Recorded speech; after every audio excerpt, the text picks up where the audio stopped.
안녕하십니까. 하이고조 권영근입니다. 오늘은 일반 철골 건축 구조 계획에 대해서 살펴보도록 하겠습니다.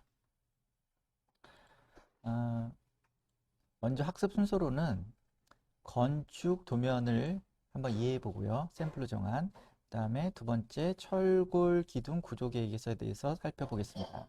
그 다음으로는 브레이스 구조 계획, 즉 가세 구조 계획에 대해서 다음에 철골보 구조계획, 그 다음에 데크 슬라브 구조계획에서 살펴보도록 하겠습니다.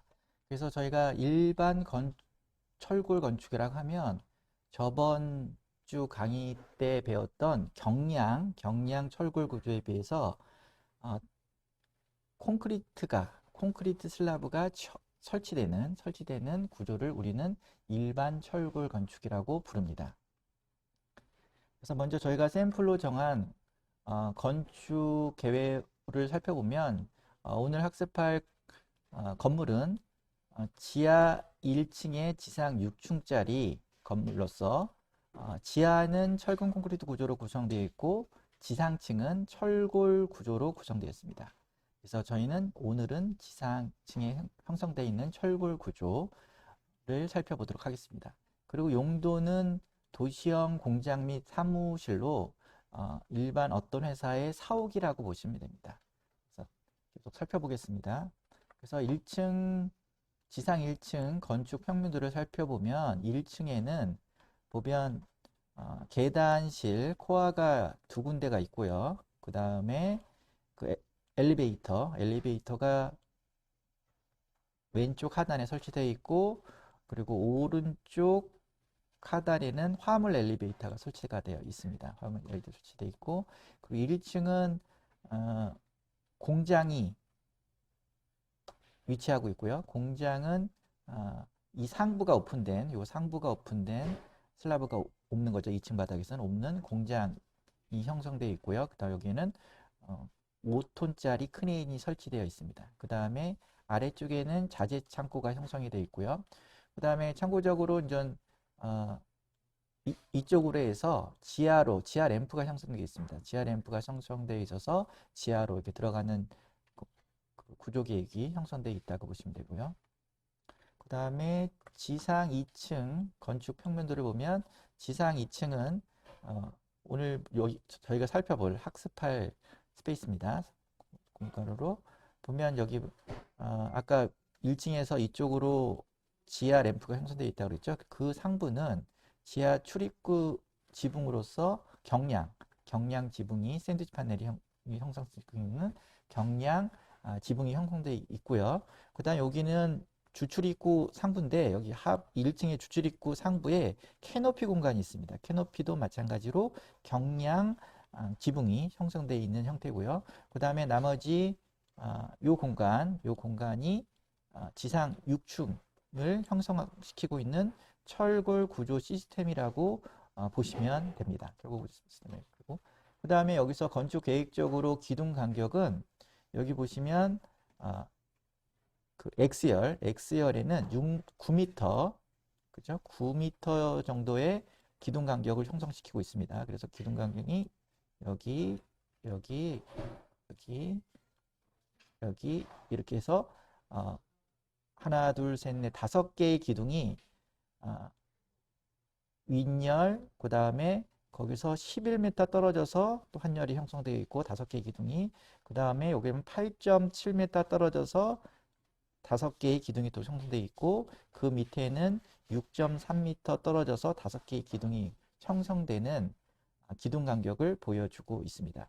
2층은 앞에서 말씀드렸듯이 타워 크레인이 크레인 거더 크레인이 5톤짜리 크레인이 설치되는 상부 쪽에는 슬라브가 이렇게 오픈이 되어 있습니다. 그죠? 슬라브가 오픈이 돼서 이 크레인이 5톤짜리 크레인이 이렇게 지나가고 있고요. 당연히 이쪽 방향으로는 크레인 가다가 뭔가 설치되어 있겠죠. 그 다음에 아래쪽에는 창고가 형성이 되어 있고, 그래서 형성되어 있습니다. 그렇기 때문에 2층 바닥도 좀 무거운 하중이 작용하고 있는 형태를 띠고 있습니다. 그 다음에 지상 3층 건축 평면도를 보면 여기는 생산 현장과 창고들이 형성이 되어 있어서 이것도 마찬가지로 좀 무거운 하중이 작용하고 있다고 할 수 있습니다. 앞에서 살펴봤듯이 여기 계단이 두 개 있고요. 철골 계단이. 그 다음에 여기는 승객용 엘리베이터, 그 다음에 여기는 화물용 엘리베이터가 설치되고 있습니다. 그 다음에 지상 4층은 세미나실, 카페테리아, 그 다음 분석실, 체력 단련실 이런 식의 공용 시설이 있다고 보시면 되고요.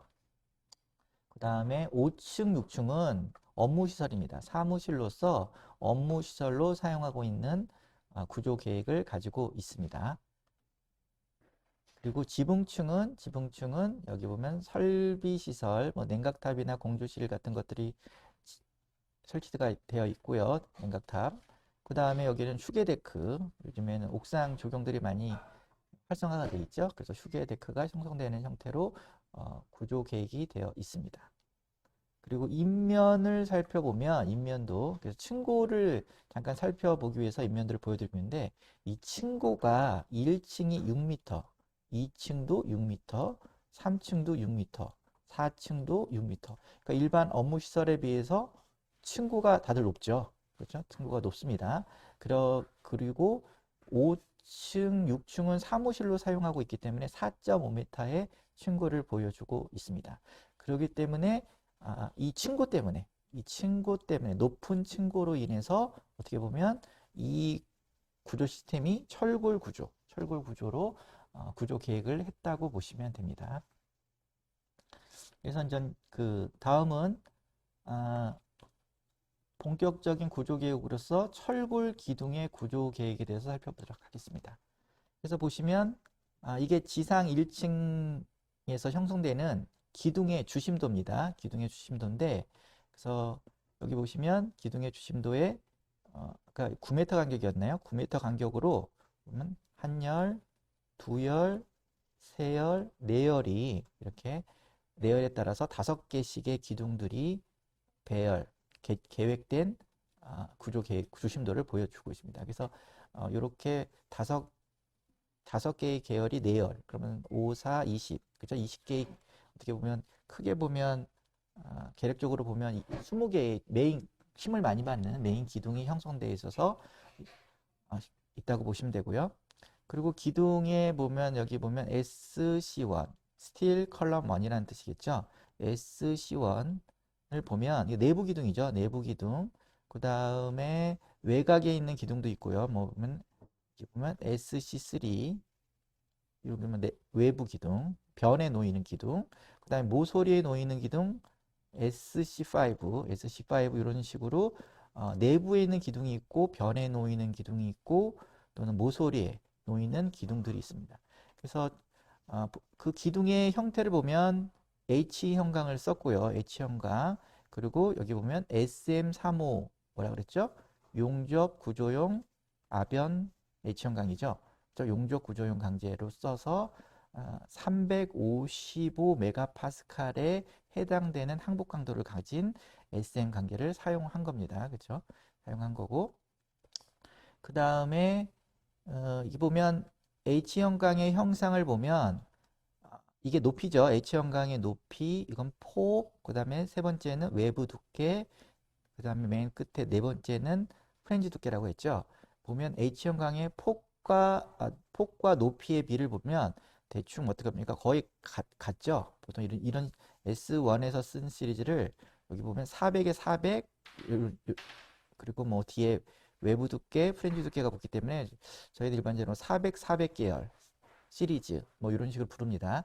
어떻게 보면 폭과 높이가 거의 같은 광폭계 계열을 기둥으로 쓴 겁니다. 그래서 저번 시간에 말씀드렸듯이 기둥은 두 방향성의 휨 모멘트에 대해서 저항을 하기 때문에 보에 비해서 광폭계 계열의 H 형광을 많이 쓴다고 말씀을 드렸었죠. 그래서 보면 이게 지금 철근 콘크리트 슬라브가 설치되는 어떻게 보면 일반 철골 구조이기 때문에 기둥들이 보시면 알겠지만 대부분 다 광폭계 계열의 H형광을 쓴 겁니다. 그래서 광폭계 계열의 H형광을 썼다는 거. 그래서 프렌지 폭과 높이가 그죠? 거의 같은 계열의 광폭계 계열의 철골 기둥을 형태를 썼다는 거. 그리고 SM355 강제를 쓴 거는 앞에서 뒤에서 보겠지만 그 보통 철골 보는 SS275 강제를 썼습니다. 그래서 강도가 좀 낮은 강제죠. 그리고 이거에 비해서 SM355라는 강도가 높은 강도를 기둥 같은 경우에는 쓰면 유리합니다. 유리를 하죠. 왜냐면 기둥은 휘 모멘트도 받지만 주로 압축력에 대해서 저항을 하는 구조 부재이기 때문에 압축력에 대해서는 강도가 높을수록 어떻게 보면 부재의 사이즈, H형광 기둥의 사이즈를 작게 만들어 줄 수 있는 효율적인 구조 설계가 가능하기 때문에 일반적으로 이제 어떻게 보면 기둥이 작으면 작을수록 어떻게 보면 공간의 입장에서 보면 넓은 공간을 많이 쓸 수가 있죠. 그렇기 때문에 공간 활용도의 면에서 보면 작은 기둥을 쓰는 게 어떻게 보면 건축 계획적으로도 유리하기 때문에 구조 엔지니어들이 설계자들이 보통 기둥은 높은 강도의 강제를 주로 많이 사용한다는 거 한번 또 체크해 볼 필요가 있습니다. 그래서 내부 기둥 SCM 스틸 컬럼안을 보면 여기 보시면 여기도 보면 밑에 쪽 1층부터 2층까지는 조금 강한 그죠? 프렌지 두께가 50, 외부 두께가 30T 정도로 이게 좀 두꺼운 강판을 사용한 H형광 기둥을 사용했죠. 그러다가 위로 올라갈수록 좀 부재가 작아지겠죠. 왜냐하면 축하중이 작게 걸리기 때문에. 그래서 3층은 좀 줄여줬고요. 요 위에 있는 그 기둥보다 보면 외부 프렌지 두께도 좀 줄어들고 50에서 35로 줄어들었고 그 다음에 외부 두께도 좀 줄어들었죠. 좀 줄여줬고요. 그 다음에 4층은 또 축하중이 또 누적되는 축하중이 덜 걸리기 때문에 또 좀 줄어졌죠. 프렌지 두께도 28mm로 줄어들고 외부 두께도 18mm로 줄어든 걸 볼 수 있습니다. 그 다음에 5층, 6층은 또 더 작아질 수가 있겠죠. 그래서 프렌지 두께 21mm, 그 다음에 외부 두께 13mm로 이렇게 줄여준 겁니다. 그렇고 또 이게 보면 H형광의 이걸 보면 이게 요 SC1은 보통 저희가 그래서 400 곱하기 400 시리즈라고 합니다. 400계열이라고 하는데 요것들이 보면 그 H형광의 입장에서 보면 상부 프렌지 하단부터 하부 프렌지 상단 사이의 거리, 그걸 내측 치수라고 하는데 이 내측 치수가 다 같습니다. 사실 시리즈를 보면 내측 치수가 같아요. 보시면 근데 왜 그러냐? 이거는 아병 형광을 제작하는 제작 방법에 따른 겁니다. 예를 들어서 이런 H형광을 제작을 할 때 아병 형광이니까 이렇게 롤을 통해 가지고 이렇게 뽑아내잖아요. 그렇죠? 뽑아내는데 보통 보면 롤이 어떻게 보면 요 사이에 이렇게 롤이 이렇게 설치가 돼 있고요. 롤이 그다음에 이쪽 면에도 당연히 롤이 이렇게 형성되어 있습니다. 롤이 제작 과정에서 보면 롤이 이렇게 그리고 위에는 또 롤이 이렇게 위쪽으로 롤이 형성되어 있고요. 그 다음에 아래쪽에서도 또 롤이 이렇게 형성되어 있어서 이렇게 돌아가는 거죠. 돌아가는데 요 롤은 옆에 있는 롤은 이렇게만 움직입니다. 좌우 방향으로만 움직이고요. 이렇게 좌우 방향으로만. 그 다음에 위아래에 있는 롤은 위아래로 이렇게 움직입니다. 움직일 수가 있습니다. 이동할 수가 있죠. 위아래로. 그리고 위아래로 이렇게 이동을 해서 하면서 어떻게 보면 외부 두께와 프렌지 두께를 조절하는 겁니다. 그죠? 요 밑에 있는 하부 롤이나 상부 롤을 위아래로 움직이면서 그 H형광의 프렌지의 두께를 조절하고요. 그 다음에 외부 쪽에 껴있는 이 두 개의 롤은 좌우로 움직이면서 외부 두께를 조절을 합니다. 그런데 그렇다고 본다면 요 외부 두께를 결정하는 요 중앙에 있는 두 롤은 상하로는 이동하지 못하죠. 그죠? 상하로는 이동하지 못하기 때문에 내측 치수가 그죠? 어떤 시리즈 계열의 H 형광은 내측 치수가 똑같은 겁니다. 내측 치수가 똑같아진 거 제작 과정에서. 그래도 보시면 SC1 같은 경우에는 요 시리즈 400에 400 시리즈에서의 여러분들이 한번 계산을 해보면 내측 치수를 어떻게 계산하죠? 여기 보면 458 빼기 그죠? 마이너스 50t니까 그렇죠? 50t 밑에 50t 두 개를 빼면 내직수가 나오죠. 요거와 요 밑에 428에서 요 내직수 35를 두 배 한 것을 빼면 내직수가 나오죠. 똑같습니다. 다 보면 시리즈가 똑같다는 거 그거 한번 또 체크해 보시고. 근데 왜 같은 계열의 H형광 광폭계의 H형광을 쓰나? 그 이유는 요게 이제 그 세울 때 위로 올라갈수록 기둥의 두께를 이렇게 세워야지, 그렇죠? 세워야지 그 내측 추수가 요게 딱 맞아 떨어져요. 그러니까 상하 기둥의 프렌지와 외부에가 밑에 있는 기둥의 프렌지와 외부 안에 들어오는 거죠. 그렇죠? 그렇기 때문에 어떻게 보면 용접하기도 쉽고, 그 다음에 뭐 필렛을 껴서 볼팅 체결, 그러니까 기둥의 스플라이스라고 하죠. 기둥의 이음하기에 시공적으로 좋습니다. 좋기 때문에 이렇게 같은 계열의 H형광 기둥을 그죠? 보통 상부 쭉 같은 올리는 거죠. 그죠? 계속 이렇게 올리는 시공성을 고려해서 많이 사용합니다. 그래서 보면 SC1도 이제 같은 시리즈고 400, 400의 계열, SC2도 보면 SC2가 어디 있죠? SC2 여기 있네요. 이거는 보면 SC1보다는 하중을 조금 덜 받나 봐요. 그러다 보니까 여기 4층 쪽에 그렇죠? 4층 쪽에 부재를 좀 줄여준 거죠. 줄여줘서 이렇게 형성을 시켰고 SC3는 SC1과 SC2에 비해서 부재를 조금 절감시킬 수 있나 봐요. 내력상. 그래서 또 이렇게 부재를 조금 낮은 부재로 이렇게 분절을 시켜서 각 층별로 분절을 시켜서 구조 설계를 한 겁니다. 그래서 어쨌든 같은 계열의 H형광을 써서 철골 기둥을 계획하는 것이 시공적으로 좋다는 거 말씀드리고요. 요거 SC5는 요거는 보면 여기 보시면 1층에서 2층, 3, 4층, 5층, 6층 기둥은 여기 보면 같은 계열을 썼죠. 같은 계열을 썼는데 여기 루프층에만 또 기둥이 형성이 되나 봅니다. 요거는 또 같은 계열을 쓰기에는 좀 구조적으로 너무 헤비해진다고 하나요? 좀 너무 커지고 비효율적이다 보니까 요거는 이제 기둥을 확 다른 계열의 기둥을 써준 거죠. 요거는.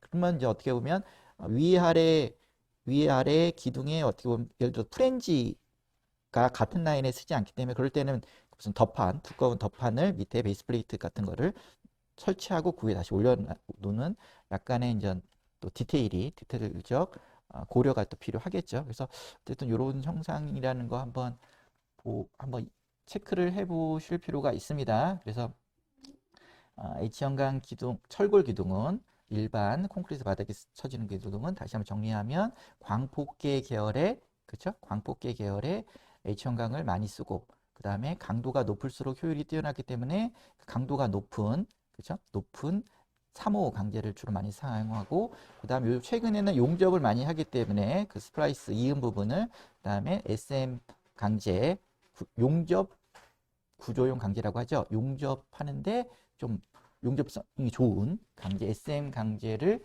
사용하고 주로 많이 사용한다는 것 한번 체크해 보고요. 그 다음에 그 기둥은 분절이 되잖아요. 어떻게 보면 분절.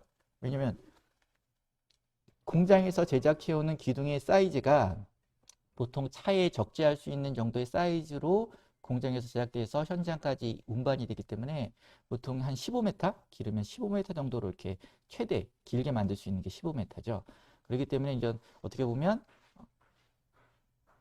기둥의 높은 기둥들은 분절을 해와서 현장에서 이음을 해야 되죠. 스플라이스 이음을 해야 되는 거죠.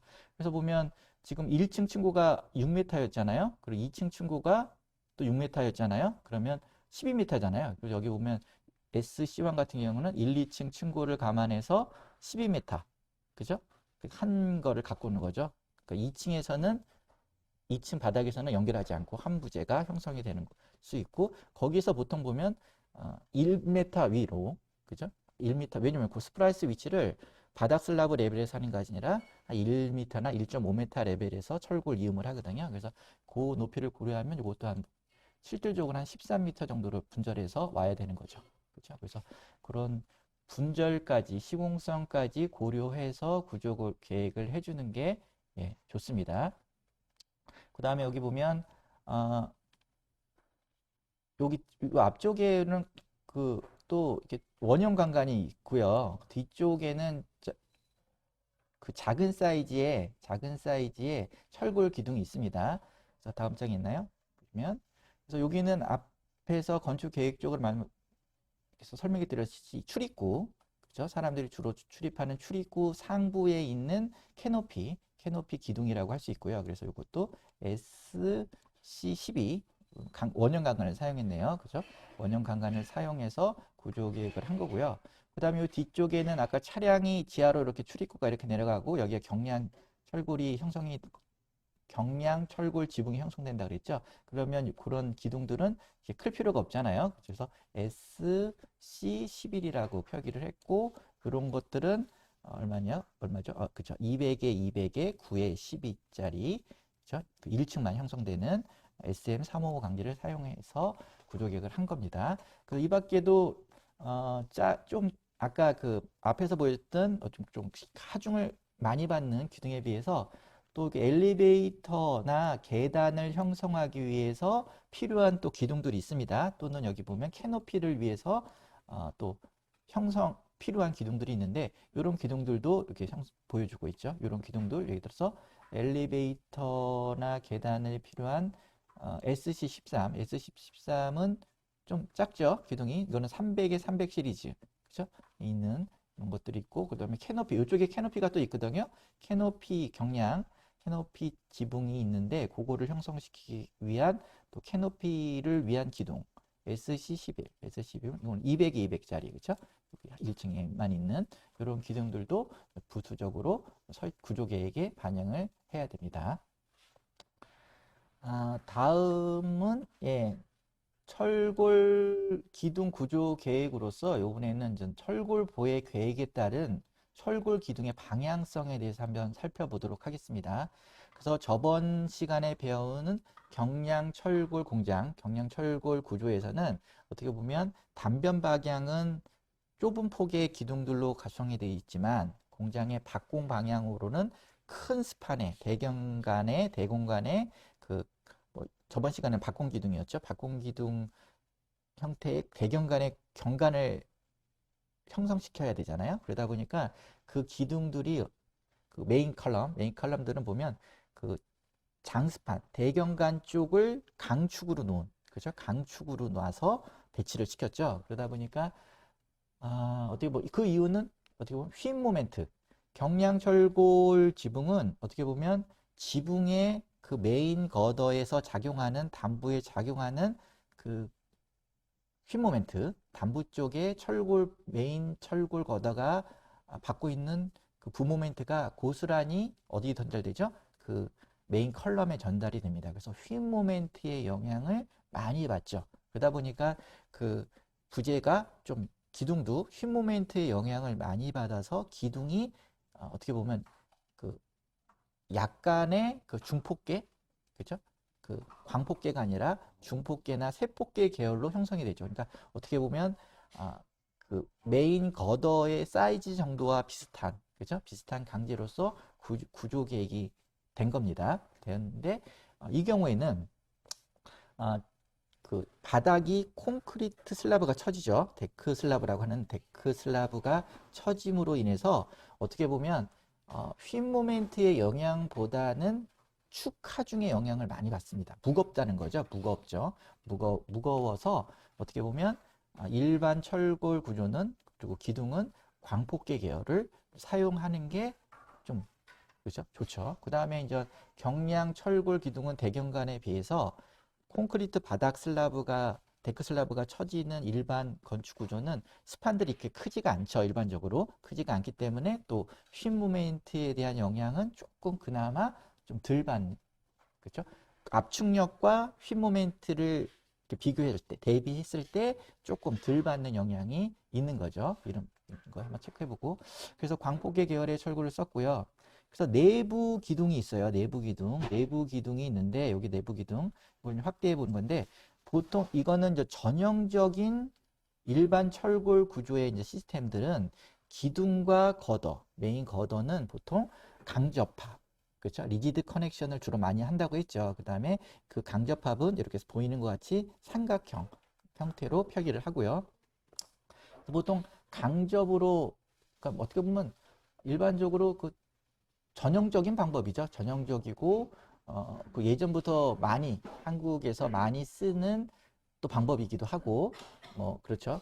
그런데 왜 강접으로 할까요? 보면 일단은 제가 그 구조물의 그 절점에서도 한번 설명을 드렸지만 앞에 예전 동영상에서 보통 저희 나라는 주로 뭐를 선호하냐면 기둥과 기둥과 거더의 접합부는 브라켓 접합을 선호합니다. 왜냐하면 이 브라켓 쪽을 는 용접이 필요하니까 이쪽은 공장에서 만들어 오고, 그렇죠? 공장에서는 아무래도 용접성에 대한 품질을 제대로 좋은 조건에서 용접을 하기 때문에 확보할 수 있잖아요. 그래서 그 부분은 용접이 들어가기 때문에 공장에서 시작해 오고, 그 브라켓을 이렇게 기둥에 달아오면 그 부분을 철골 거더를 접합할 때 브라켓 끝단에서 고력 볼트를 통해서 용접이 없는 고력 볼트 통해서 접합을 하는 것들이 를 선호하기 때문에, 그래서 현장에서는 용접 접합을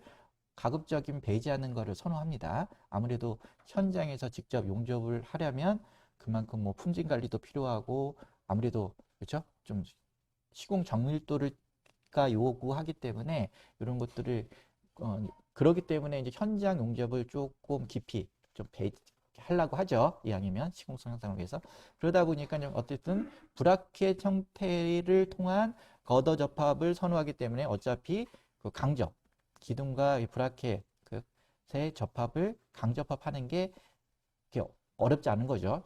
그렇기 때문에 많이 합니다. 브라켓 타입을 선호하기 때문에.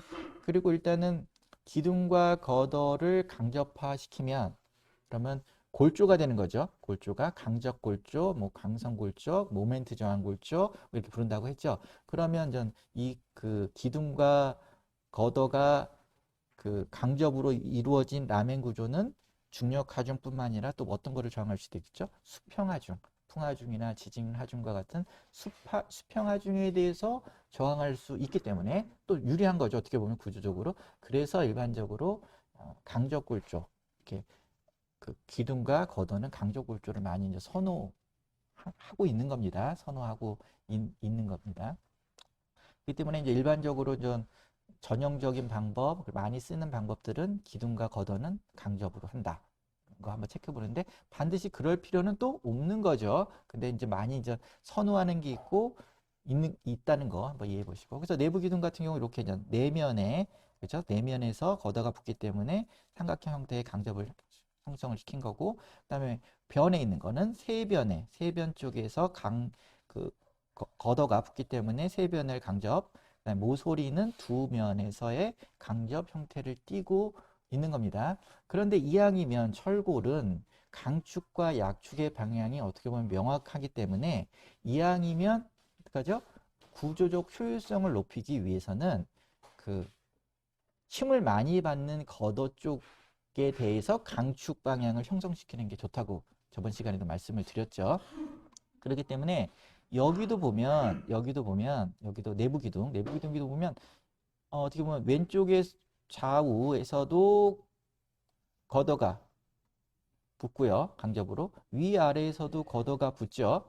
그런데 제가 이제 이 강축과 약축 방향에 대해서 헷갈리면 붙는 거더 중에서 큰 부재가 붙는 쪽에서에 대하여 강축 철골 기둥의 기둥 방향을 정하면 강축으로 정하면 유리하다고 했는데 여기도 보면 내부 기둥이기 때문에 일단은 사방향에 거더가 이렇게 붙어 있기 때문에 이 내부 기둥은 휨 모멘트가 사실 크게 작용하지 않죠.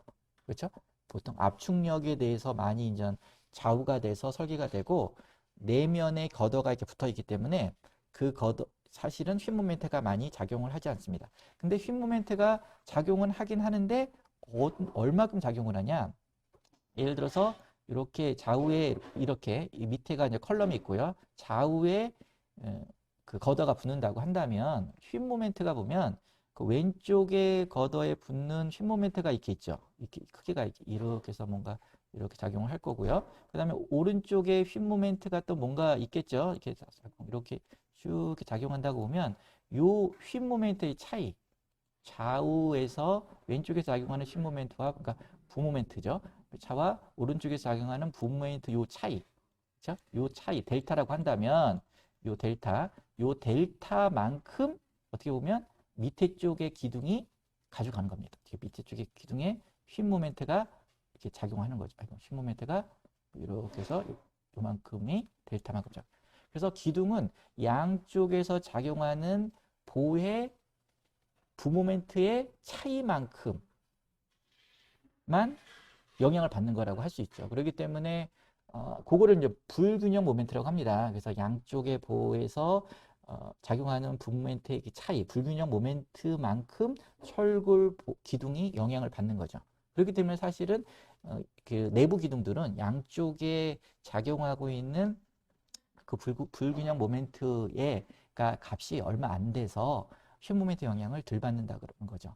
그래도 이항이면 그래도 유리한 방향으로 설치하려면 이거 같은 경우는 어떻습니까?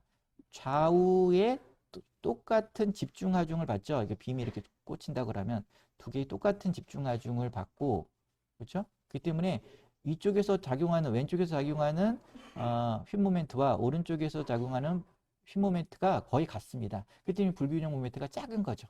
그러니까 이쪽 방향으로는 불균형 모멘트가 작죠. 차이가.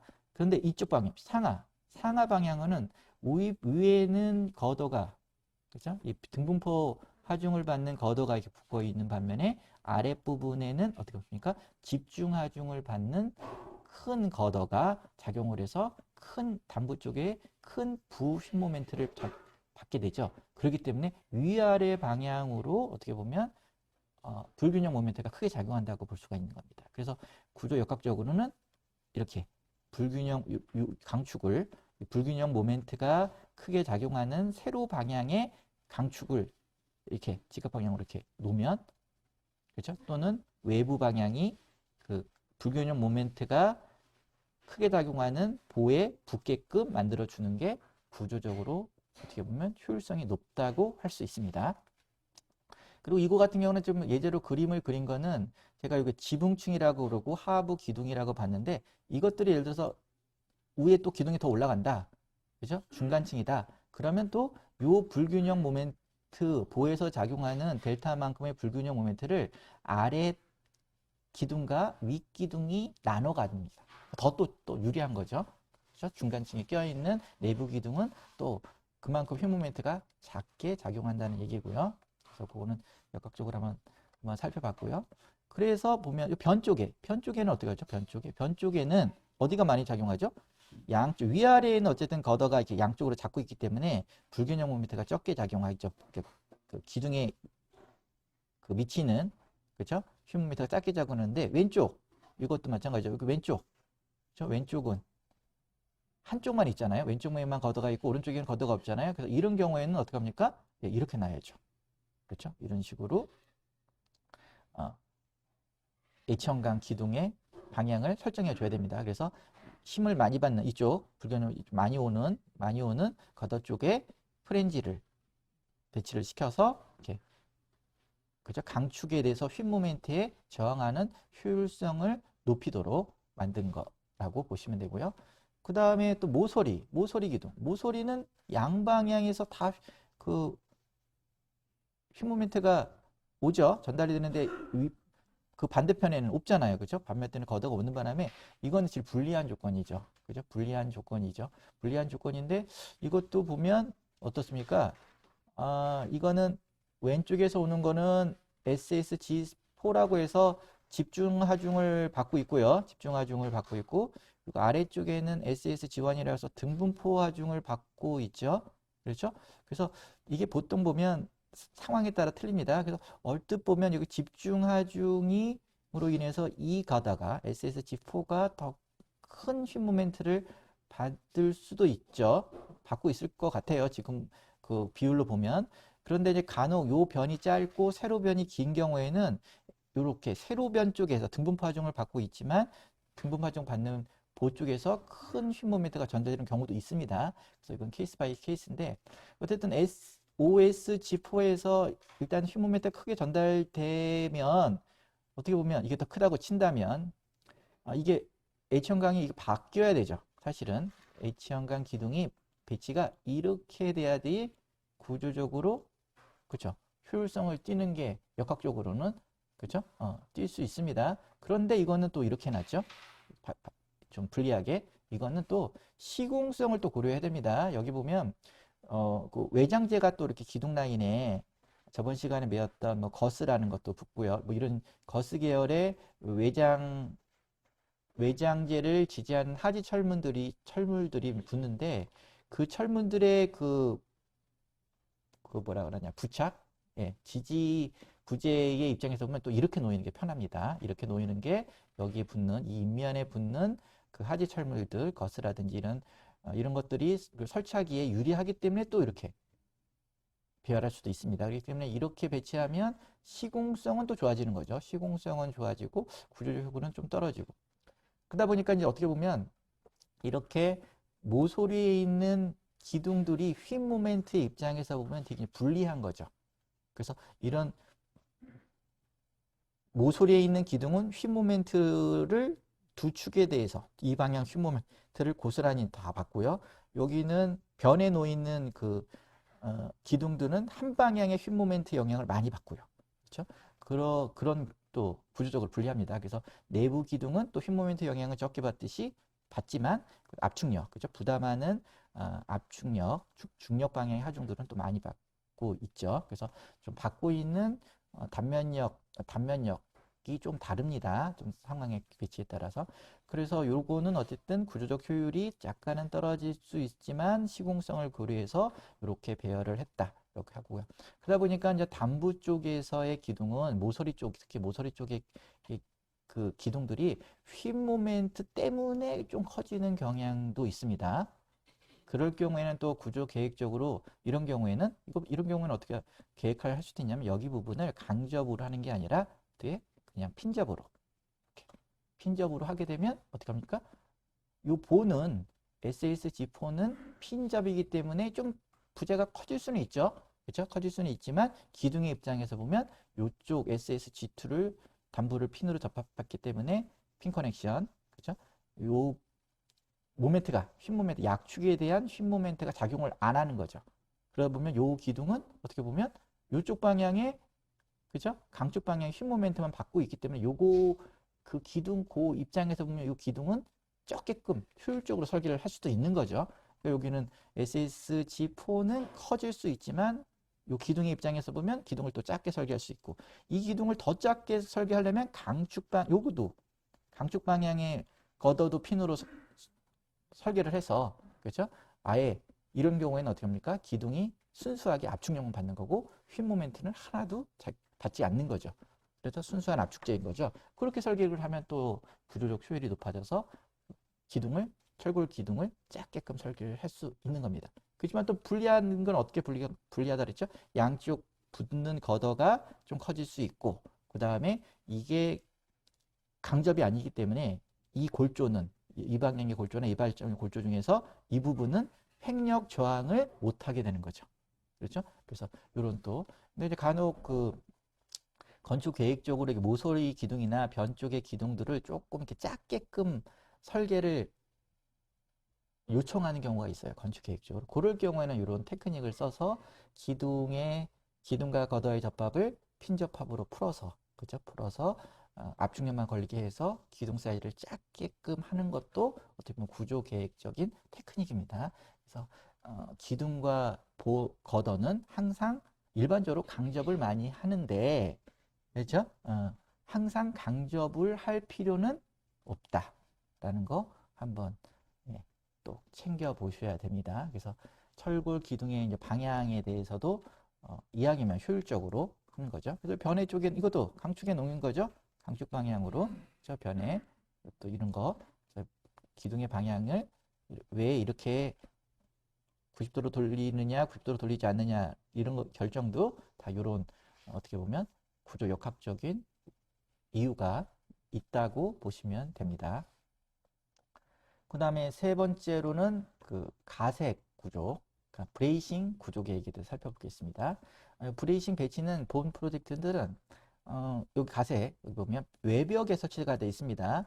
보통 전 철골 이거는 철골 기둥의 철골 보로 형성되는 어떻게 보면 순수한 철골 구조죠. 일반 철골 구조인데 보통 이제 브레이싱을 설치를 하게 되면 어쨌든 뭐 보통 X자 브레이싱을 많이 쓰죠. X자 여기 보면 X자 브레이싱을 여기서 쓰는 케이스인데 근데 어쨌든 X자 브레이싱을 쓰게 되면 인면에 어쨌든 좀 지장을 줍니다. 특히 인면에 창호가 있거나 뭐 그쵸?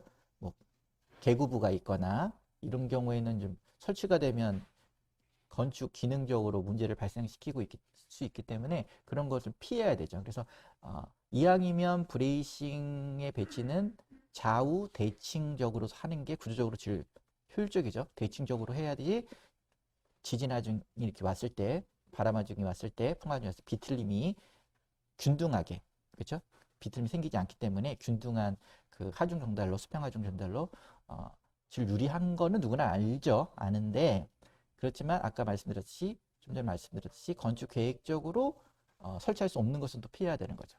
그래서 이것도 이렇게 어떻게 보면 계획을 한 겁니다. 그래서 보통 계단 쪽에 많이 합니다. 철골 계단, 순수 철골 구조는 계단 쪽에 보통 이렇게 브레이싱을 많이, 월 브레이싱이라고 하죠. 브레이싱 가세를 많이 설치를 하는데 이 경우에는 무슨 이유인지는 모르겠지만 어쨌든 이렇게 외벽 쪽에 설치를 했습니다. 외벽 쪽에 브레이싱을 설치를 했는데 그래서 보면 Y방향, 위아래 방향으로는 이렇게 대칭적으로 설치를 했죠. X 브레이싱을. 그리고 여기 보면 몇 층이죠?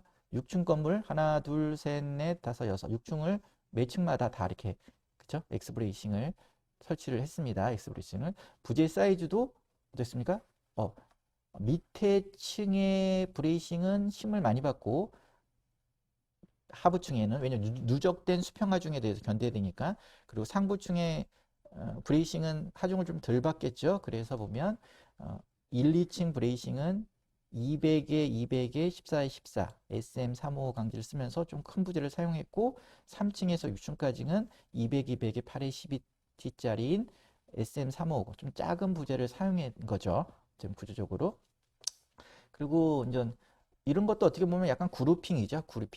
그룹핑을 해야 되는데 너무 부재를 매 층마다 이렇게 달리 해주면 공장에서 제작하고 하는 과정에서도 좀 번거롭고 그렇기 때문에 좀 그룹핑을 합니다. 좀 그 중간 값은 좀 생략을 해서 그렇죠? 조정을 하는 것도 어떻게 보면 시공적인 거나 실무적으로 한번 또 챙겨봐야 되겠고요. 그래서 그러다 보니까 이렇게 하부 1층에서 가장 큰 힘을 받을 텐데 1, 2층은 이렇게 같이 먹고 그래서 그리고 3층에서 6층까지도 보면 3층에서 가장 큰 힘을 받겠죠. 근데 이제 그 사이즈가 얼마 크지 않기 때문에 200이 200에 8에 10이라는 H형광을 그냥 쓴 겁니다. 이렇게 전부 다 쓴 거를 한번 또 그룹핑 개념에서 이제 이렇게 크게 이제 잡은 거라는 거. 그 다음에 여기서는 월브레이싱을 H형광을 썼죠. 그래서 앞에 수업에서는 경량 철골 공장에서는 그 앵글을 썼잖아요. 앵글을. 근데 여기는 월브레이싱을 좀 큰 거. 그렇죠. H형광이라는 강성이 큰 거를 쓴 겁니다. 근데 보통 보면 앞에 배웠던 경량 철골 구조들은 보통 눌러주는 축하중, 기둥에 작용하고 이게 축하중은 작고 그 대신 철골 구조이기 때문에 찰랑찰랑하죠. 그래서 수평력에 대해서 조금 불리하죠. 불리하고 그 중에서도 수평하중이 풍하중과 지진하중이 있다고 보면 지진하중은 보면 F는 MA라고 해서 M 결국 질량이죠. 질량인데 구조물로 보면 W 무게에 해당되잖아요. W는 m 곱하기 g, 중력과 속도니까. 그래서 무게가 가볍기 때문에, 경량 철골 구조는 무게가 가볍기 때문에, 무게가 가벼운 구조는 어떻게 보면 질량이 작기 때문에 지진화 등에서는 좀 유리합니다. 그 대신 가벼운 건물들은 바람에 대해서 휘청휘청하기 때문에 바람에 대해서는 불리하죠. 그죠? 불리하죠. 그래서 앞에서 배웠던 경량 철골 구조와 같은 경우에는 보통 지진하중과 풍하중을 계산해 보면 일반적으로 풍하중이 큽니다. 그리고 지진하중은 작게 나와요. 그렇죠? 그런데 이런 일반 철골 구조, 오늘 학습하는 일반 철골 구조는 바닥을 콘크리트 슬라브를 치잖아요. 데크 슬라브를 치기 때문에 무겁습니다. 무겁기 때문에 이런 경우는 풍하중보다는 지진하중이 더 큽니다. 그래서 지진하중에 크게 영향을 받는다. 그래서 지진하중에 또 큰 지진하중에 층수가 또 있으니까 무겁기도 하고, 큰 지진하중 견디려면 이 브레이싱을 일반적으로 이런 H형광과 같은 강성이 큰 것을 많이 사용합니다. 그만큼 많이 저항해야 되는 거죠. 큰 지진하중에 대해서 무거운 건물로서, 그죠? 무거우면 무거울수록 지진하중이 더 불리하니까, 풍하중에는 유리할지 몰라도 큰 강성의 수평력에 대해서 지진하중에 저항하기 때문에 이렇게 큰 H형광 계열의 브레이싱 계획을 하고 있다는 거 한번 챙겨 보시고요. 그리고 이 브레이싱은 보통 제가 앞에 강좌에서 앵글을 쓸 경우는 보통 인장재로 많이 설계를 한다 그랬죠. 인장재로 많이 써. 이 경우에는 강성이 크기 때문에 이 브레이싱을 실무자들이 인장재로만 쓸 수 있고, 또는 어떤 엔지니어는 나는 압축재로도 쓸 거야 라고 해서 그러면 압축력에 대해서 저항하도록, 그죠? 쓸 수도 있는 거죠. 그죠? 예를 들어서 볼까요? 이렇게 보면 이렇게 라멘 구조가 있다. 그죠? 라멘 구조, 뭐 핀이라고 하면요. 핀이라고 하면 예를 들어 브레이싱을 이렇게 H형광 같이 쓸 경우 이렇게 썼어요. 그죠? 이렇게 지금 얘기했지만 썼죠. 그러면 이제 바람 하중이 예를 들어서 이렇게 부른다. 이쪽 방향에, 또는 지진 하중이 이렇게 작용한다. 그러면 이거를 H형광을 쓸 경우에는 이게 변형을 어떻게 하면 이쪽에 지진 하중이 발생할 경우에는 인장재가 어떤 거죠? 인장재가 이게 인장이 되고, 그렇죠? 요게 압축이 되죠. 그렇죠? 그럴 때 이제 설계하는 방법이 이렇게 지진 하중이 돼서 인장재로 설계할 거야. 그러면 H형광을 요걸 인장재로 설계하고 요건 없어도 되는, 그렇죠? 그냥 압축을 받으니까 이렇게 작용할 경우 요건 인장을 받고 요거는 압축을 받는데, 압축재로는 그냥 없어도 될 정도로 그냥 설계할 수도 있고요. 근데 좀 요거를 압축력을 감안해서 설계를 할 수 있기 때문에 H형광은, 그럼 요거는 압축재로 설계를 하면 됩니다. 그래서 요거는 인장재로 설계하고 요거는 압축재로, 그죠? 압축재 설계를 해가지고 설계를 하면 두 개 다 힘을 받는 거잖아요. 그러니까 어떻게 보면 구조의 효율성은 또 높아질 수가 있죠.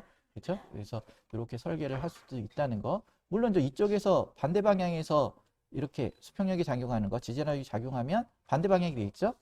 요럴 때는 요게 인장이 되고 요게 압축 가세가 되겠죠. 그래서 이거는 뭐 실무자들이 선택의 문제죠. 어떻게 설계를 하는 방법들이 다 좀 다르고요. 그래서 Y방향은 어쨌든 대칭으로 좀 배치가 됐죠. 그렇죠? 이쪽 면에 H형 가세 월브레이싱을 대칭적으로 설치했는데, X방향으로는 이쪽은 대칭인데 이쪽은 여기가 위에는 여기가 설치되는데 여기는 여기 설치했잖아요. 뭔가 이유가 있겠죠. 그렇죠? 건축 계획적으로 뭔가 지장이 있기 때문에 이쪽으로 옮긴 거죠. 그렇죠? 옮겨서 설치했다는 거. 그래서 월 브레이싱은 건축 계획적인 고려가, 그렇죠? 예, 필요하고 건축적인 고려에 따라서 설치 위치를, 그렇죠? 정해야 되는 게 중요하고, 그 다음에 보면 X 브레이싱 같은 경우에는 45도가, 그렇죠? 45도가 좋으니까 45도와 비슷하게 경사도를 유지를 했고, 그리고 이제 층고가 높아서 그런데 층고가 낮은 경우도 있어요. 층고가 낮아서 예를 들어서 뭐 층고가 이렇게 형성돼 있다. 보는 보통 이제 길잖아요. 기둥은 짧잖아요. 이런 경우에는 이제 X 브레이싱을 매층마다 설치할 필요는 없고 이렇게 설치해도 돼요. 이렇게 두 개 층에 하나씩, 그렇죠? 이렇게 설치하는 방법도 있다는 거.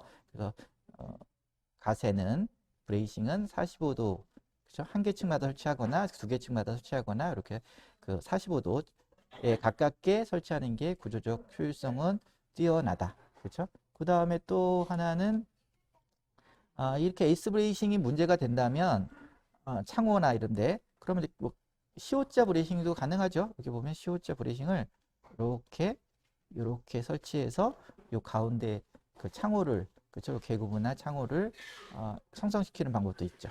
그렇죠? 이렇게 C오자 브레이싱도 있고 뭐 역C오자 브레이싱도 있고, 그래서 브레이싱의 형상은 또 되게 또 다양합니다. 거기에 맞게끔 구조 건축 계획에 맞게끔 어쨌든 브레이싱 계획을 하는 게 또 중요하고요. 그 다음에 브레이싱은 또 여기 보면 H형광 중에서 광폭계, 폭과 높이가 거의 같은 광폭계를 사용했죠.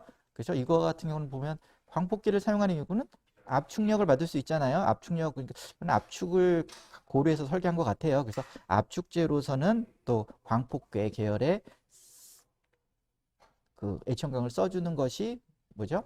자굴에, 압축제는 자굴에, 오일러 하중에 의한 자굴에 또 영향을 받는다 그랬죠. 그러기 때문에 또 그렇죠. 광폭계 계열의 브레이싱, H형광 브레이싱을 사용한 것 같기도 합니다.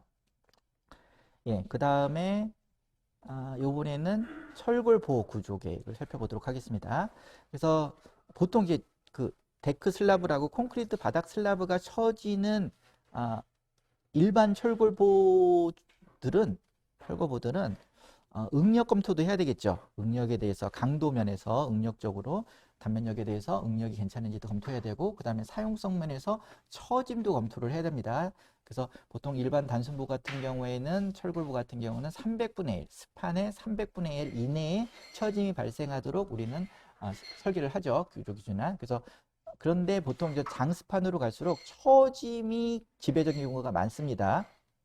일반 철골보는 강도도 검토하고 철골도 처짐도 검토해야 되는데 지배적인 게 많아요. 그렇기 때문에 이제 실무적으로는 이제 대략적인 단면 사이즈를 결정할 때 어떻게 이제 가정 단면이라고 하죠. 가정 단면을 어떻게 결정을 하냐, 그렇죠? 데크 슬라브가 처지는 경우, 그런 경우는 보통 여기 보면 200분의 스판에 20분의 L 정도 이상의 H형광 높이를 갖고 있는 H형광 볼을 사용합니다. 사용하면 일반적으로 처짐을 뭐 이렇게 검토는 해야 되겠지만 이렇게 어느 정도 검토를 이렇게 자세히 하지 않아도, 그죠? 들어오는 보호 높이, 그러니까 보호 높이가 높아야지 단면 2차 모멘트가 커서 처짐에 유리하잖아요. 그렇죠? 유리하니까. 그래서 요런 20분의 L 이상의 H형광 높이를 가진 철골보를 많이 사용을 합니다. 근데 그 이하를 사용해 되면 어떻게 보면 이제 처진 검토를 면밀히 해줘야 되겠죠. 그렇죠? 반드시 처진 검토가 필요한 단면입니다. 일반적으로 다 검토를 해야 되는 거죠. 다 검토를 해야 되지만 그래도 러프하게, 그래서 20분의 L이라는 숫자를 엔지니어들은, 실무자들은 많이 사용하고 있기 때문에 여러분들도 그냥 참고로 알고 계시면 좋죠. 그래서 예를 들어서 이게 집중 하중을 받는 단순보 같은 경우에는 26분의 1이라고 하고 이상의 철골 보호의 높이를 확보하고 하면 되고요. 그 다음에 뭐 등분파중을 받는 것들은 엄밀히 보면 21분의 1, 그 다음에 2개의 집중하중, 3개의 집중하중 받는 거는 20분의 1 정도. 그렇죠? 이런 정도의 가정단면을 정할 때 정해놓고 그 다음에 면밀히 줄여나가는 거죠. 어떻게 보면 검토해서 줄여나가는 게 실무적으로 많이 사용하고 있는 거 한번 챙겨보시면 가정단면 설정할 때 좋고요. 그래서 보면 본 건물들의 지상 2층 바닥 구조 표면들을 보여드리고 있습니다. 그래서 보여드리고 있고, 그래서 기둥의 배열에 따라서 어떻게 보면 거더를 형성을 시키고 있고요. 거더를 강접 형태로 대부분 다 시키고 있고, 여기 보시면 저 2층이기 때문에 이쪽은 뭐죠? 경량 철골 지붕이 형성이 돼요. 여기는 여기 아까 지하로 내려가는 차량 램프 출입구라고 그랬죠. 그 정량이고, 여기 하부에는 캐노피, 주출입구 캐노피도 경량으로 형성이 됐고, 그 다음에 오른쪽에도 캐노피, 순수 캐노피도 경량 지붕이 형성되고 있고요. 이거는 경량 지붕에 대한 거는 저번 시간에 저희가 학습을 해서 구체적인 거는 생략하도록 하겠습니다. 그래서 보면 여기에 보면 부재들도 작고 뭐 횡자굴보도 성취되어 있고, 그 다음에 루프 브레이싱, 그죠? 스틸 로드 바도 이렇게 설치되어 있어서 이렇게 형성을 시킨 거고요. 여기 이제 저희가 오늘 배울 일반 철골 구조의 데크 슬라브가 쳐져 있는, 콘크리트 슬라브가 쳐져 있는 곳에 이제 배열 상태죠. 그죠? 배치 상태를 디스플레이 줄 수 있는데, 요거 전에, 이게 기본, 티피컬한 층을 한번 볼게요. 지상 5층 바닥은 사무실 용도로 쓰이고 있는 공간이었죠. 그렇기 때문에, 일단은 이 빔 배치, 이제 걷어가 이제 설치가 됐으니까 기둥 설치하고, 그 다음에 걷어 설치를 하고, 그 다음에 빔만 중간에 설치를 하는데, 이 빔을 설치를 할 때 이제 방향성이 중요한 거죠. 여기 같은 경우는 9m에 11m 모듈이잖아요. 자, 여기 보면 11m 모듈인데, 여기에 빔을 여기는 단변 방향으로 꽂은 거죠. 근데 여기 장변 방향으로도 꽂을 수가 있겠죠. 그렇죠?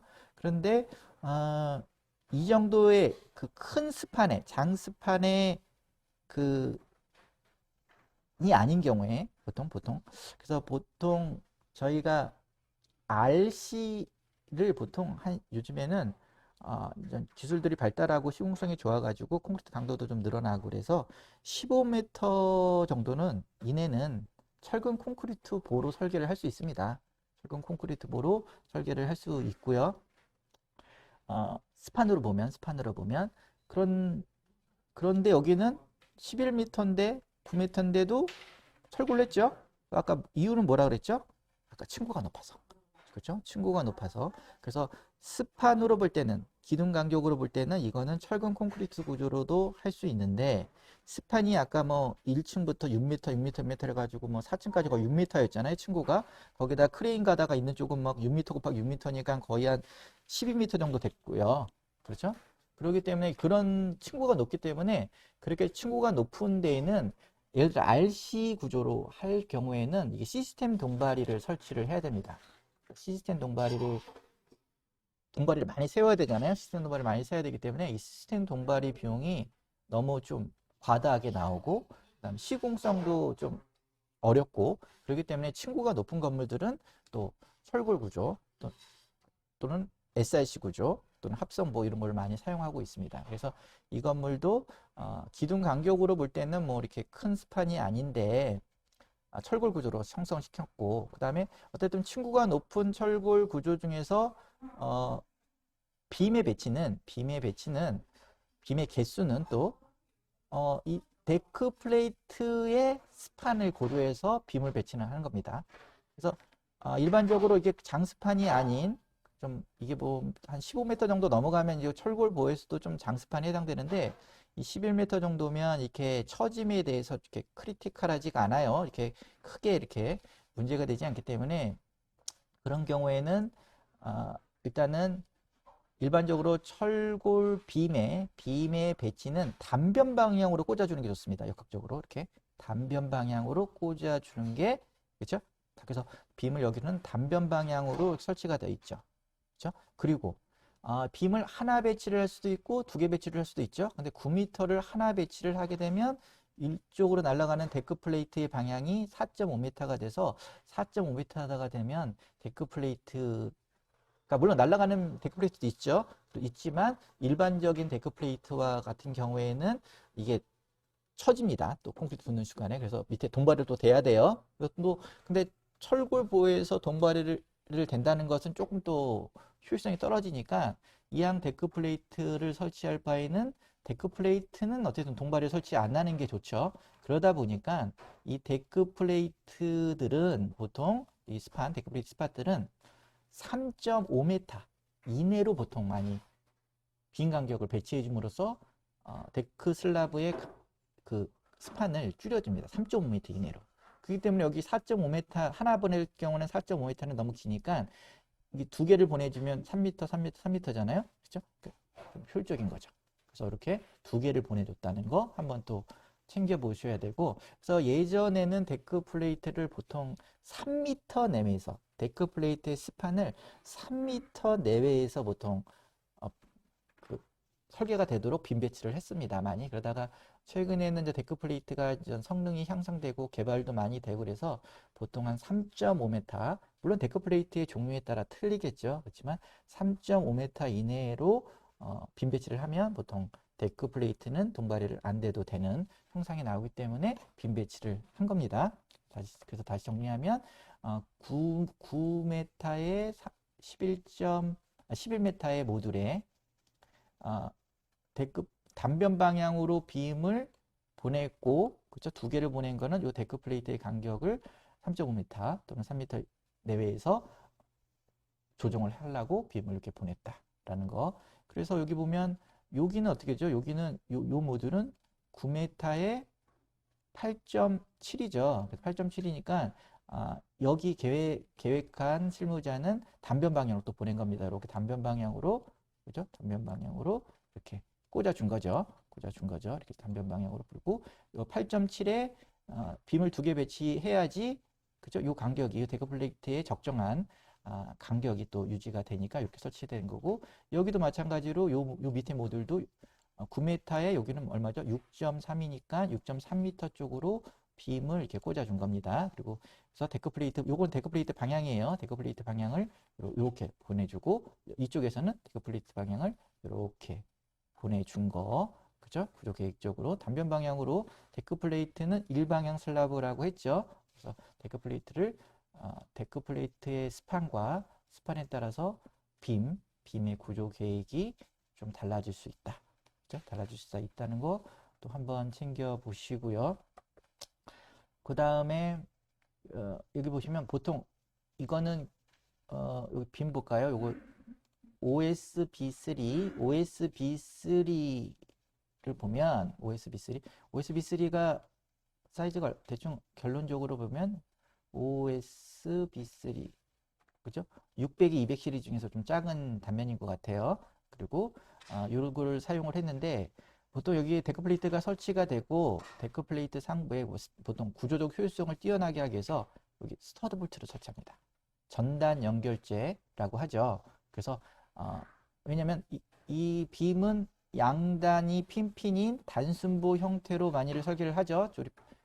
그죠? 설치를 하기 때문에 단순보입니다. 단순보인데 여기에 콘크리트 슬라브가 치어지기 때문에 이 콘크리트 슬라브와 그 H 형광을 쉐어 커넥터라는 전단 연결제라는 스터드 볼트와 같은 걸로 연결을 시키면, 이게 어떻게 보면 이 콘크리트 데크 슬라브의 콘크리트 상부에 놓이는 콘크리트와 그리고 H 형광이 같이 작용을 하는 거죠. 같이 일체로 작용을 해서 이게 T형보와 같은 거동을 하는 거죠. 그래서 T형보, 그러니까 RC보로 얘기하면 T형보 같은 검토를 해서 구조적 효율성을, 그렇죠, 높이는 거죠. 그래서 이거를 합성보, 특히 노출형 합성보라고 부르죠.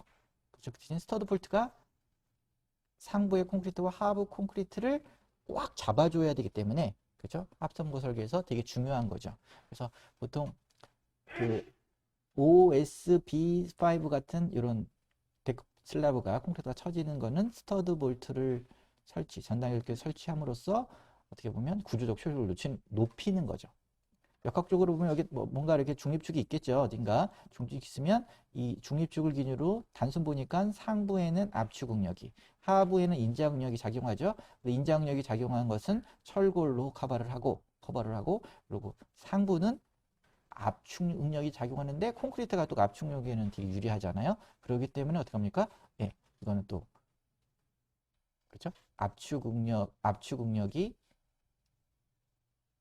이게 유리한 콘크리트 슬라브를 이렇게 써가지고 합성보 설계를 해서, 그렇죠? 예, 구조의 효율성을 높인 거죠.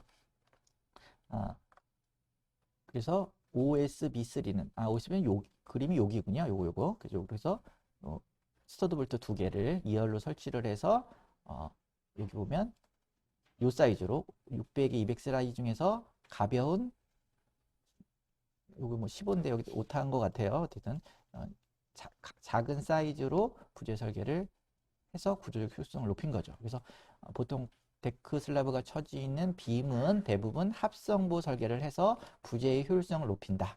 이런 거 한번 체크해 볼 필요가 있습니다.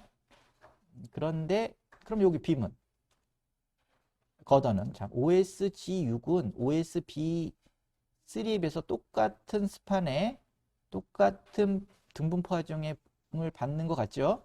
그런데 강접으로 기둥에 붙기 때문에 강접으로 설계를 했어요. 훨씬 유리한 거죠. 어떻게 보면. 예를 들어서 처진 면에서도 이게 지금 뭐 단순보의 등분포 하중을 받는 보의 철골 보의 중앙부에 처지면 어떻게 되죠? 델타는 384분의 5 그리고 384 2i 분의 5 오메가 L 4승 뭐 이렇게 해가지고 하지만 양단이 예를 들어서 강접이면 고정으로 본다 그러면 그거에 5분의 1 정도의 처진밖에 발생하지 않잖아요. 그래서 어쨌든 되게 유리합니다. 그 다음에 이 단순보는 어떻게 보면 빔은 단순보로 이렇게 핀핀이기 때문에 중앙부 모멘트가 크게 발생하지만 이 걷어는 양단을 강접화시킴으로 인해서 부모멘트를 형성시키기 때문에 중앙에서는 어떻게 합니까? 휘 모멘트가 작아지죠. 그렇기 때문에 또 걷어는 강접으로 인해서 휘 모멘트가 부모멘트가 물론 좀 크게 나오는 경우가 많은데 어쨌든 작아져요. 단순보에 때문에 작용하는 단면력도 작아지기 때문에 이게 작게끔 설계를 할 수도 있는 겁니다. 그런데 여기서 또 실무적으로 보면 보통 일반적으로 여기 이 같은 경우에는 똑같은 사이즈죠. 여기 보면 OSB5는 요거고 OSG6은 좀 작아놨네요. 작게 해놨네요. 여기는 OSGU는 요게 600에 200인데 빔은 걷어는 500, 200 사이즈로 조금 작아진 겁니다. 작아졌어요. 작아지는데 작아질 수 있고요. 작아질 수 있는데 간혹 또 어떤 실무자들은 빔 사이즈와 요 걷어 사이즈를 같은 사이즈로 해줍니다. 같은 사이즈로. 보기에도 이렇게 같은 요 사이즈와 요 사이즈를 합해서 쳐다보면 또 같은 사이즈로 이렇게 쭉 하는 게 또 보기에도 그죠? 좋고 여기는 낮으면 좀 이상해 보일 수도 있으니까 같은 사이즈 많이 하고 그 대신 이 OG6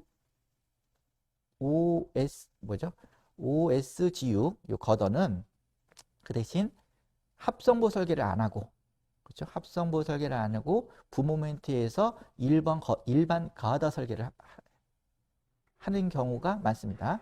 일반 가다 설계를 그 이유는 여기 보면 중립축이라고 보면 이 걷어 같은 경우는 단부 쪽에서 어떻습니까?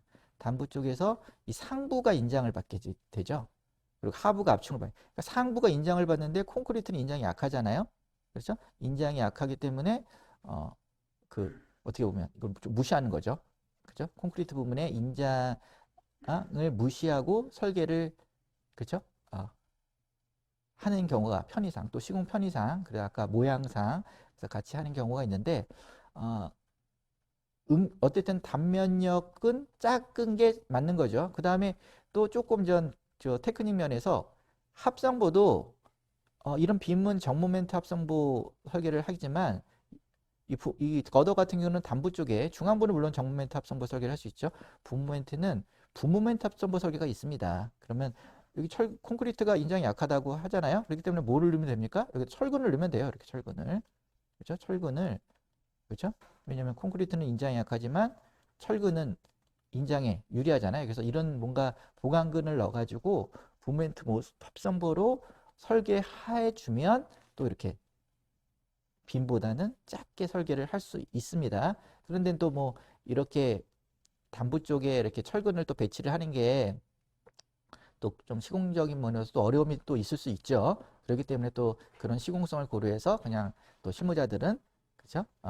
합성보, 붐멘트 합성보 설계까지는 안 하고 빔 설계 같은 빔 설계에 준해서 같은 사이즈로 이렇게 배치를 하고 이거 여기는 그 합성보에서 붐멘트 합성보 설계까지는 안 하는 경우가 또 많습니다. 그래서 할 수도 있다. 근데 뭐 아까 말씀드렸듯이 시공 철근 배근의 시공에 대한 고려를 좀 안 하려고 좀 편리하게 시공적 편의를 제공하고 그 다음에 또 설계상도 편의를 제공하고 또 모양상으로도 좀 이렇게 그죠? 좀 예쁘게 만들라고 뭐 이런 여러 가지 이유로 걷어는 또 이렇게 설계하는 경우가 있습니다. 근데 이 경우는 어쨌든 작게끔 설계를 했네요. 그죠? OSG6이 500에 200 뎁스가 500인데 OSB5는 600이니까 이것부터 좀 줄여준 겁니다. 줄여주고 그리고 빔은 보면 SS275 관계를 썼죠. 이게 뭐라 그랬죠?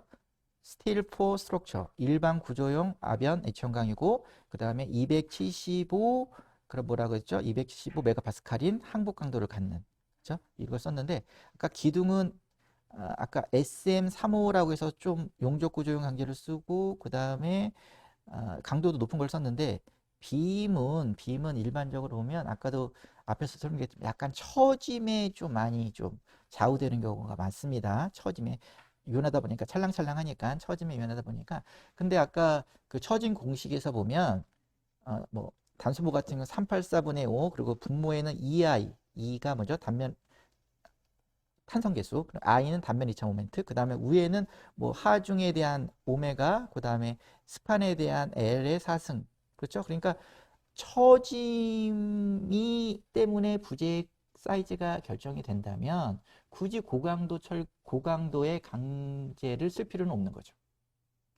왜냐면 탄성계수라는 게 고강도 강제를 쓴다고 탄성계수가 높아지는 건 아니거든. 그죠? 고강도 관계를 쓰나 약간 저강도 관계를 쓰나 탄성 계수는 거의 같거든요. 그죠? 같다고 보면 처지면 때문에 부재의 사이즈가 결정이 되는 철골 보호 설계에서 굳이 비싼 SM35, SM275를 쓸 필요는 없는 거죠. 그렇죠? 그렇기 때문에 또 어떻게 보면 경제적 설계를 하기 위해서는 SS 여기서는 275 관계를 쓴 겁니다. 굳이 높은 강제 그다음 용접 구조용 강제도 쓸 필요 없죠. 왜냐면 다 이 커넥션들이 어떻습니까? 커넥션들이 핀 고력 볼트를 통한 핀 커넥션을 하기 때문에 또 용접할 일도 없어요. 부재가 또 이렇게 15m를 넘지 않는 그렇죠? 간격을 하고 있기 때문에 그래서 이런 그 재질의 강도와 재질과 이런 것들을 또 효율적으로 그때그때 잘 맞춰서 쓰는 것이 되게 중요합니다. 그래서 5층 바닥 구조평을 다시 살펴보면 어쨌든 빔이 어떻게 그러니까 하중 전달 메커니즘이 어떻게 되죠? 이 스판에서는 일단은 데크 플레이트가 힘을 받고 데크 슬라브가 힘을 받고 그다음에 그 힘들이 일방형성으로 해서 이 빔과 또는 이쪽 같은 경우는 거더에 이렇게 전달이 되고 그리고 이 거드에 전달된 거는 다시 기둥을 통해서 전달이 돼서 하부 기둥으로 계속 누적되면서 내려가서 기초 지반으로 내려가고 그리고 이 빔에 전달되는 하중들은 어떻게 합니까? 위아래 거더에 다시 전달이 되죠. 반력으로 전달이 돼서 이것들이 다시 또 기둥에 전달이 되는 형태의 하중 전달 메커니즘을 가지고 있다는 거 보실 수가 있습니다. 그리고 보는 계속 말씀드리지만 세폭계 계열의 H형광을 쓴 거죠. 폭에 비해서 높이가 그렇죠? 높이가 큰 세폭계 계열의 H형광을 써야지 보호의 흉제로서의 구조적 효율성을 그렇죠? 높일 수 있다는 거 또 계속 설명드리고 있습니다. 그 다음에 이건 뭐죠? OSB1. 여기를 보면 우리가 경량 철골 구조에 비해서 이런 일반 철골 보는 위에 콘크리트 슬라브가 이렇게 쳐져 있죠. 그리고 쉐어 커넥트로 어느 정도 뭐 두열이든 원열이든 이렇게 설치가 되기 때문에 아까 횡자굴이라고 했죠. 보의 횡자굴 옆으로 보도 어떻게 보면 여기 중립축을 기준으로 슬라브가 없다 그러면 어, 단순보 같은 경우는 하부에 인장이 걸리고 상부에 압축력이 걸리잖아요. 그렇기 때문에 상부에 압축력이 걸리는 쪽에 일종의 좌굴이 일어납니다. 좌굴이 일어나는데 이게 옆으로 쉬면서 약간 비틀려지기도 해요. 그래서 비틀림 횡자굴이라도 부르는데 그 횡자굴이 발생을 하는데 물론 이제 부재 형상에 따라 다 틀리겠죠. 어쨌든 비틀림 횡자굴이 생기는데 그거를 누가 잡아주고 있죠? 콘크리트가 꽉 잡아주고 있죠. 좌굴하지 못하도록. 그렇기 때문에 이렇게 콘크리트 슬라브가 쳐져 있는 빔이나 거더는 횡자굴이 에 대해서 염려를 그렇죠?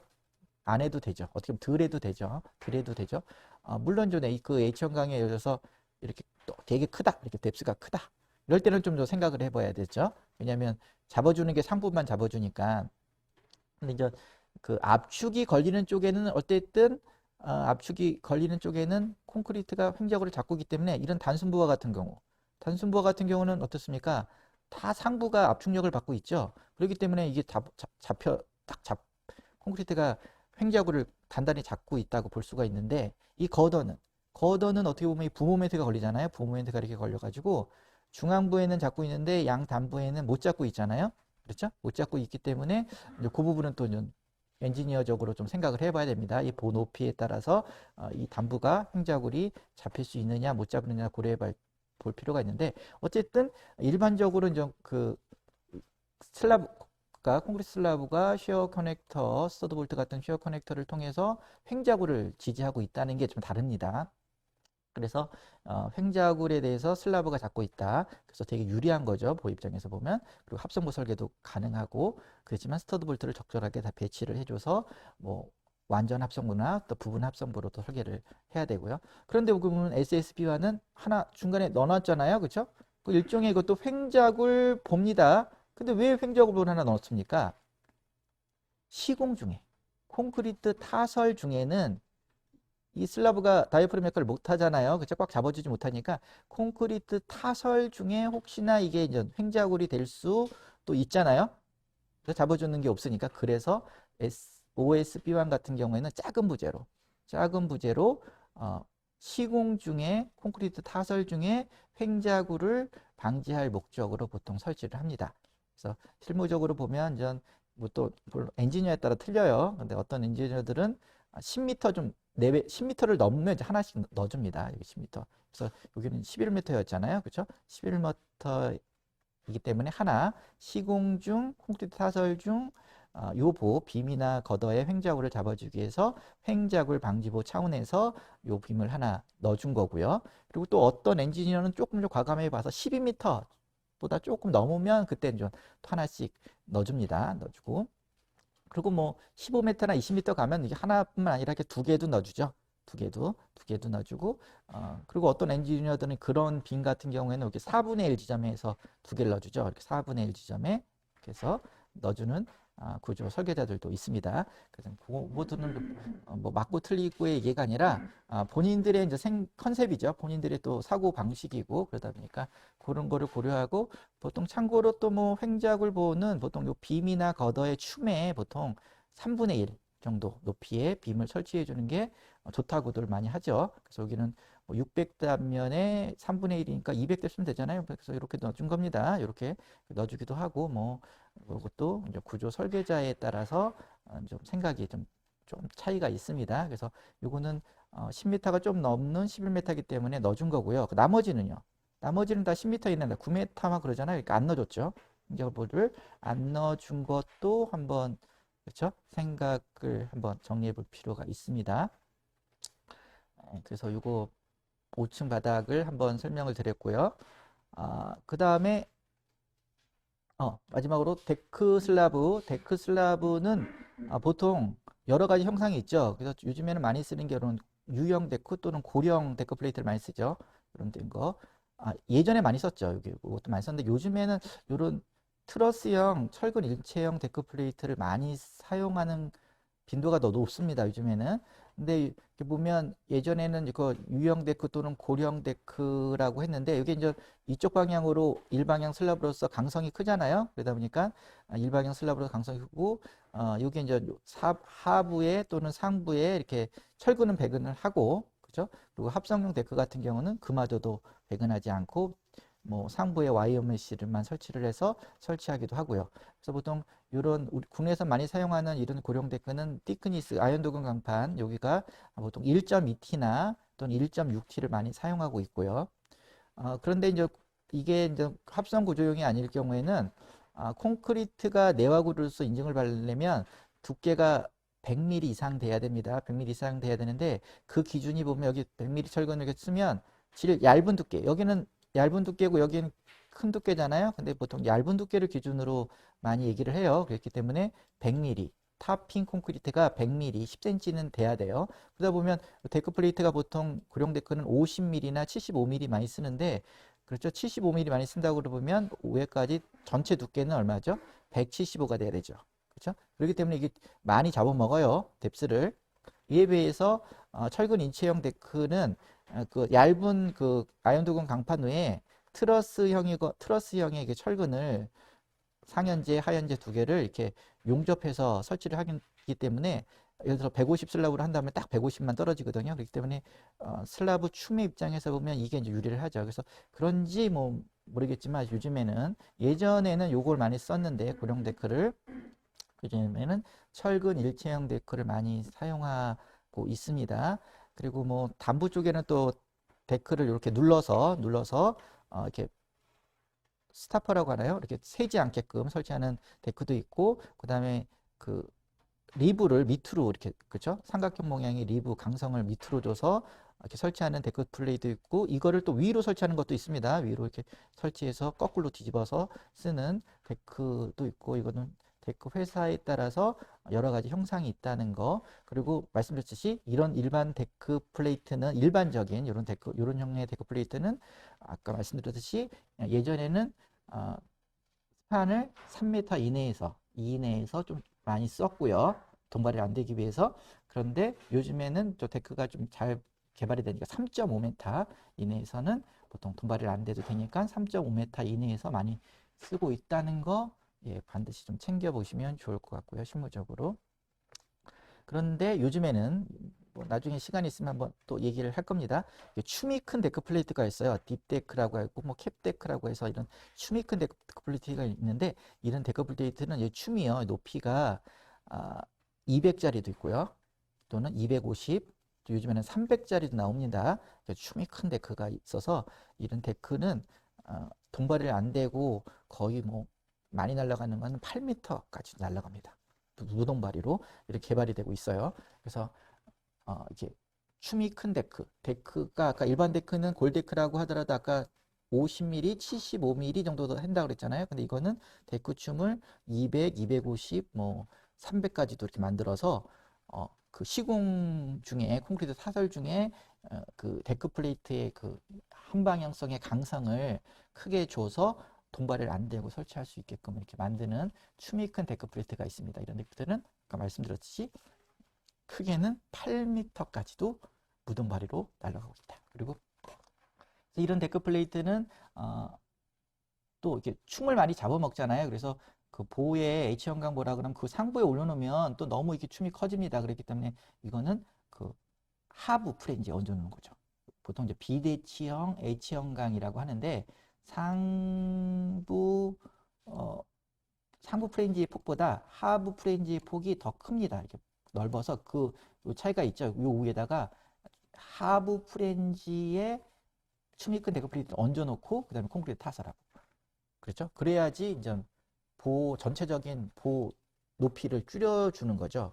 그래서 이거를 좀 어떻게 보면 바닥판에 춤을 포함한 춤을 좀 줄여줘서 층고 면에서 보면 그 실링 하이트라고 하죠. 그 천장고의 입장에서 보면 좀 이렇게 높은 스페이스를 형성시키고, 그다음에 층고 입장에서 낮은 층고를 확보할 수 있는 슬립 플로어라고 합니다. 이게 슬립 플로어 시스템이라고도 하는데 이런 용으로도 지금 많이 사용하고 있습니다. 그래서 이거는 예, 제가 다시 한번 그 설명을 다음 기회가 있을 때 그 비대치형 H형광과 슬립 플로어, 춤이 큰 데크 플레이트 이용한 슬립 플로어에 대해서 실무적으로 적용한 거를 한 번 더 설명을 해보도록 하겠습니다. 그 다음에 또 어떤 내용들이 좀 빠졌을까요? 그 다음에 여기 보면 참고로 여기 2층 바닥 같은 경우는 여기 크레인이 설치되니까 크레인 가다가 이렇게 설치가 되니까 어떻게 보면 슬래브가 이렇게 오픈이 돼 있잖아요. 오픈이 돼 있다 그러면 이 기둥의 입장에서 보면, 그렇죠? 여기 뭐 기둥이 있겠죠. 기둥이 저기 보면 보가 좌우 방향과 아래 방향으로만 설치가 다 있죠. 그렇기 때문에 이쪽 윗방향은 설치가 안 돼 있죠. 그렇죠? 그렇기 때문에 H형광 기둥은 이렇게 설치하는 게 좋겠죠. 그렇죠? 밑에 층 이렇게 보면 이게 이게 어떻게 보면 장주잖아요. 그렇죠? 장주. 근데 그래서 컬럼이 거기에 그렇게 설치가 됐겠죠. 그렇죠? 여기 컬럼. 그렇죠? 이 방향으로 또 설치가 된 겁니다. 밑에 부분 구조 평면들은 보여드리지 않고 있지만, 그렇죠? 이렇게 설치가 된 거고, 그 다음에 뭐 요즘에는 강종 중에서 SN 강제가 있어요. S 예, SN 강제. 그렇죠? XN 강제. 이게 보면 전 건축 구조용 강제라고 해서 좀 비싸죠, 이것도. 최근 구조용 강제가 있는데 이거는 이제 H형광으로 만드는 게 이제 보통 SHN 강제라고 부르죠. SHN 강제라고 부르고 이거를 보면 저 건축 구조용 아변 H형광이라고 부르면 되겠죠. 이런 강제를 요즘에는 또 많이 실무적으로 많이 씁니다. 이게 보면 뭐 어떻게 보면 내진 구조적으로는 재질은 좋아요. 내진 성능도 뭐 뛰어나고 용접성도 뛰어나고 그런데 이제 가격은 SS 강제나 SN 강제보다 비싸죠. 비싸다는 게 이제 흠인 거죠. 그래서 이런 강제도 H형광을 이용한 철골 부재에 요즘에는 많이 사용하고 있다는 거 또 한번 챙겨 보시면 좋을 것 같고 그리고 완전 저희 이것은 브레이싱을 왜 설치를 했죠? 브레이싱을 제가 말씀드렸지만 이 브레이싱 구조를 설치하면 기둥의 입장에서 보면 횡구속 골조가 되고 그렇죠? 넌스웨이 프레임이 돼서 그러니까 어쨌든 횡구속 골조가 돼서 많은 지진 하중을 이 브레이싱이 다 받게끔 그죠? 많이 받게끔 설계를 할 수가 있기 때문에 기둥의 입장에서 보면 횡구속 골조 가 되기 때문에 뭐죠? 유효 자굴 길이가 줄어져서 경계적 설계가 가능하다는 거죠. 그죠? 가능할 수 있다라는 거 또 한번 챙겨 보시고요. 그래서 근데 이제 또 뭐 골조 중에서도 종류가 많습니다. 지진력 저항 시스템을 철골 구조에서도 모든 지진력 저항 시스템을 이 가세가 브레이스가 다 받게끔 설계할 수도 있어요. 그런 경우에는 그럼 이 굳이 골조는 지진 하중을 다 저항할 필요가 없기 때문에 여기는 다 강접으로 할 필요가 없겠죠. 다 핀으로 놓을 수도 있는 겁니다. 핀으로 어떻게 보면 왜냐면 이 강접으로 만든 접합부의 구조 물량도 만만치 않거든요. 그죠? 그렇기 때문에 또 강접으로도 이 브레이싱이 다 횡하중을 다 저항할 수 있게끔만 설계가 된다면 이 강접으로 다 할 필요가 없고요.